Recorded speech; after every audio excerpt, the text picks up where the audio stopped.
Welcome to the First Fight Podcast, Episode 3, featuring the current UFC welterweight champ Tyron Woodley.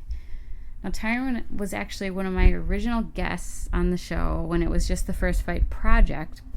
A few years back when I first started it, it originally was YouTube video interviews. So you can actually go to my channel, the First Fight Podcast. You take a look at all my old interviews. You can also head there in the future. I'm going to be putting up all my podcast episodes as well. So take a look at that.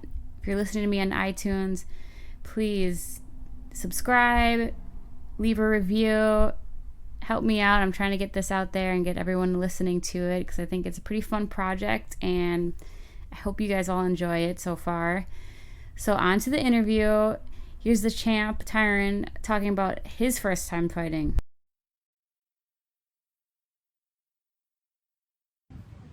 Well, this is Tyron, the chosen one, Woodley here. We're going to talk about my first fight.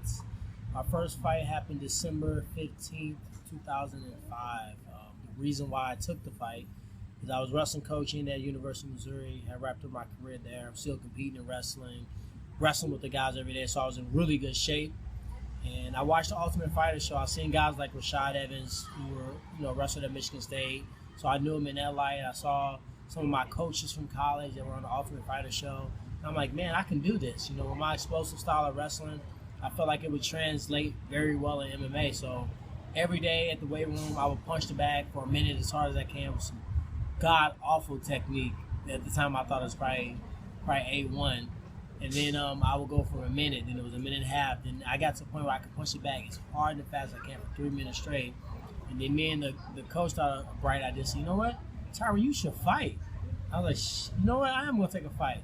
So all the wrestlers got me pumped up, Ben and all the Missouri crew. They got me all gassed up to take this fight.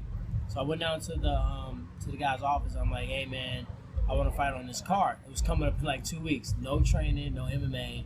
I was just in good wrestling shape. So he looked at this poster and was like, hey, is this you on this poster? And I was like, yeah. He said, oh, you wrestled in Missouri? I said, yeah. He said, all right, well, I'll put you on the card. So he threw me on this card, and I just remember being so nervous. It was at this little hole-in-the-wall club. By night, it was called the Field House. We had all our drinking activities and partying. And then this one day, they made it to a fight arena. So I remember it being super smoky in there. I'm like, how are we supposed to be athletes in the smoke-infested fucking bar?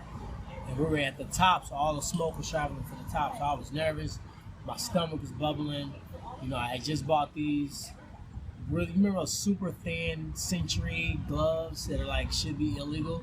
I had some like top contender gloves, and I was so excited because I thought they were illegal. I'm like, I'm gonna knock somebody out with these. They're like super flat. So long story short, I was in the weigh-ins and I was so nervous. I felt like I had to crap on myself. And I'm like, why the hell am I so nervous? I've been wrestling my whole life. Then it dawned on me, it's a chance this person can punch me, can choke me, can break my arm. I'm supposed to dominate this guy, and he can actually look good against me, or I can lose. So I had a lot at stake, and I had a lot to lose. So during the weigh-ins, I was extremely nervous.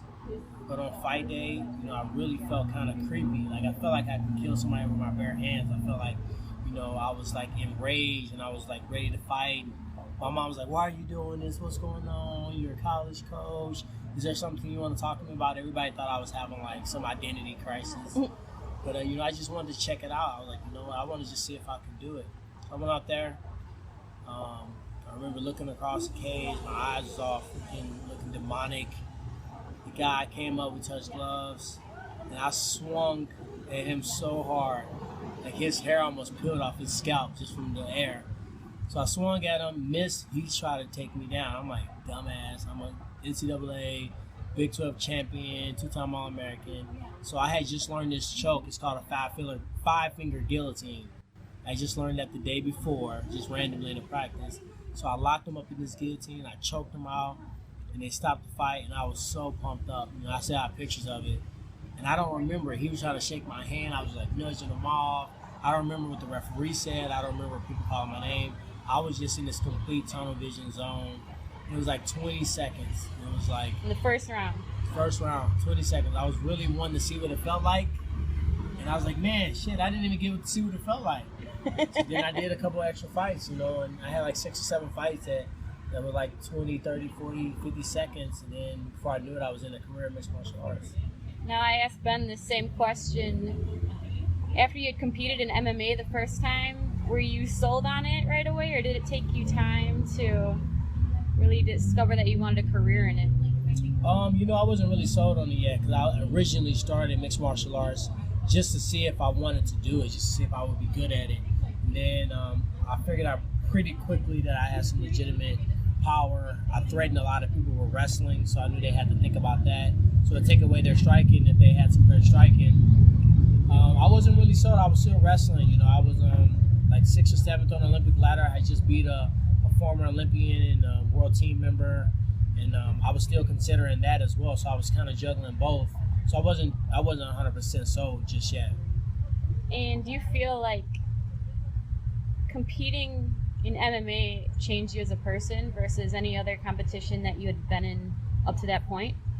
Mixed martial arts definitely changed me as a person. There's no other sport on earth that encompasses so many different things in life.